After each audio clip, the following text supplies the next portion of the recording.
Reka nongere ngusuhuze abadukurikiye ukunda gukurikira ibiganiro bya Tumenye TV ndetse ubuzima bwiza animator coach Jerome. Nanone nk'uko mumaze kubimenyera tuba turi kumwe, nanone ndaje ngo nongere dufate akanya twongere tuganire cyane cyane wowe ufite indwara y'igituntu. Yego, ushobora kuba urwaye indwara y'igituntu waragiye kwa muganga byaranze, ariko ndagira ngo amakuru meza ko wowe urwaye indwara y'igituntu twiteguye kugufasha ukongera gukira, ukongera kumererwa neza.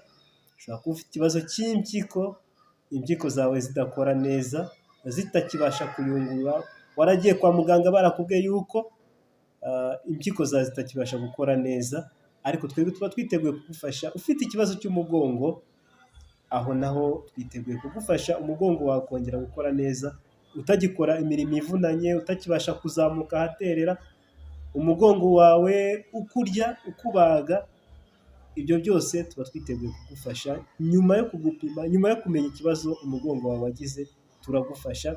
Indwara y'igifu, ushobora kuba ufite amaside menshi mu gifu, amagazi, uturi mibi, ndetse igifu cyawe cyarapfukaguritse, waragiye kwa muganga byaranze, ndetse waravuye ku biryo, ifiriti utagikoraho, umunyu utagikoraho, ariko ndagira nkubwire ko tugufasha nyuma yo kumenya uburwayi igifu cyawe gifite, tukagufasha ukongera gusubira ku byo kurya utari kirya, ku byo kurya wari waravuyeho, igifu cyawe kikongera kuba gikora neza. Ufite ikibazo cy'amara yawe atagikora neza, naho tuba twiteguye kugufasha. Ama-infection vaginal ndetse n'ama-infection urinaire ku badamu, ku bakobwa, wowe ujya kwihagarika bikakubabaza, wowe ufite umuhumuro utameze neza mu gitsina, wowe wishimamo buri gihe ukumva ubabara, twiteguye kugufasha ubuzima bwawe bukongera kumera neza, imyanya yawe y'ibanga kongera kuba imeze neza. Ufite ikibazo cyo kurangiza vuba, cyane cyane nk'ingaruka zo kwikinisha, ibyo byose waba uri umudamu uri umugabo, aho mwese tuba twiteguye kubafasha. Ndetse ku batagira amavangingo, ku badamu, cyangwa se ibyo twita kubura amazi, ibyo byose turabafasha, ubuzima bwanyu bukongera kugenda neza. Ushobora kuba utakigira ubushake mu gihe cyo gutera akabariro, aho naho turabafasha kandi bikongera kugenda neza. Hemorrhoid, kwituma biruhanyije, ukumva urokerwa aho umwanda usohokera, cyangwa se muri anus, aho ibyo byose turabafasha bikongera kugenda neza. Ufite ikibazo cy'indwara zibasira uruhu, ufite ibiheri, iminkanyari, ibyo byose ni nk'ingaruka z'ubusazi, ibyo byose tuba twiteguye kugufasha, maze ubuzima bukongera kugenda neza, ubuzima bwawe bukongera kuba bumeze neza. Ufite ibibyimba muri nyababyeyi, waragiye kwa muganga bakakubwira ko nyababyeyi yagize ikibazo, ari nabyo bitanga ingaruka zo gukuramo inda, kudasama, ibibyimba byo muri nyababyeyi, aho ngaho twiteguye kugufasha kandi bikagenda neza n'inzobere, abaganga, abadogiteri, ubuzima bwawe bukongera kuba bukora kandi neza cyane. Ufite ikibazo cyo kwibagirwa,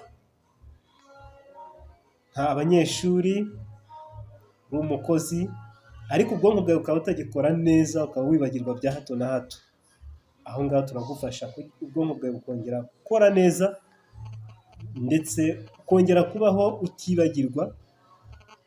Kanseri ya prostate, ku bantu bafite ikibazo cya prostate idakora neza, waragiye kwa muganga bakagupima bakabona ko harimo ikibazo muri prostate yawe, nta mpamvu yo kukubaga, twe turagufasha. Kandi kanseri, yaba ari kanseri, yaba ari kuba prostate yawe itari igikora neza, yongera gukora neza, kongera kugarukana ubuzima buzira umuze, kongera gukora neza.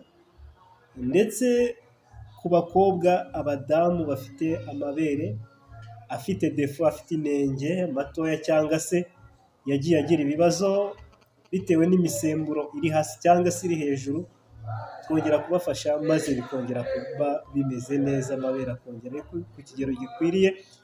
Abadamu bonsa ariko batagira amashereka, abo namwe turabafasha mukongera konsa kandi mufite amashereka ku buryo buhagije, umwana akongera konka kandi akongera guhembuka.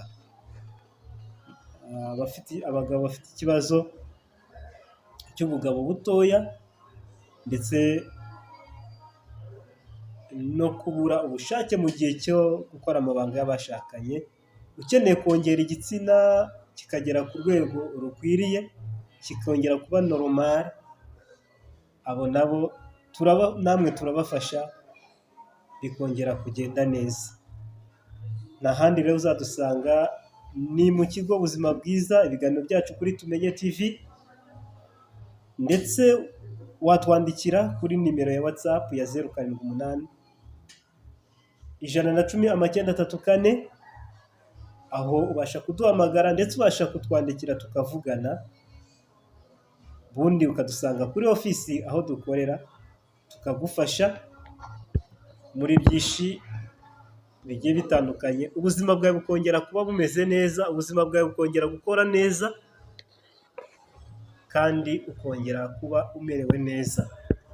Ni Meta Coach Jerome. Ubaye hari ikibazo ufite, ubaye ukeneye kwivuza muri zimwe mu ndwara tuvuze haruguru, ndetse n'indwara ya sinezite, indwara zibasira imyanya y'ubuhumekero, mwese twiteguye kubafasha. Mutugane tubafashe, ubuzima bwanyu bwongere kumera neza, nta mpamvu yo kwicwa n'indwara, kandi dufite abahanga baturuka mu bihugu byo hanze. Ni karibu. Uri kuri TikTok, dukurikire ukora follow kandi like, kuri Instagram ndetse kuri YouTube, ntibagiwe no kuri page ya Facebook, aho hose twitwa Tumenye TV. Dusange kuri ofisi, duhamagare, reka duhure next mukurikiranye ibiganiro byacu, reka duhure kuri ofisi. Meta Coach Jerome, ndabakunda, Imana ikomeze ibarinde.